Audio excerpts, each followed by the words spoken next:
Nararanasan ngayon sa pampublikong pamilihan sa Dagupan City ang mataas na presyohan sa produktong bangus. Naglalaro ang presyo nito ngayon mula 200 pesos sa kada kilo. Ayon sa ilang bangus vendors, nararanasan din daw ang kakulangan ng supply na ipinagbibili sa mga ito. Pinatotohanan nito ng ilang bangus growers sa nakapanayam ng IFM News Team dahilan na konti umano ngayon ang pinapalaki ng mga isda dahil sa lagay ng panahon na umiiral ngayon. Sa mga naunang pahayag ng Samahan ng Magbabangus ng Pangasinan o SAMAPA sa IFM Dagupan, nananatiling matatag umano ang supply ng bangus sa lalawigan.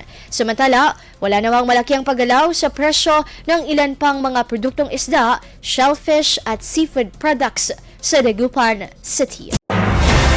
IFM News. IFM News. IFM News.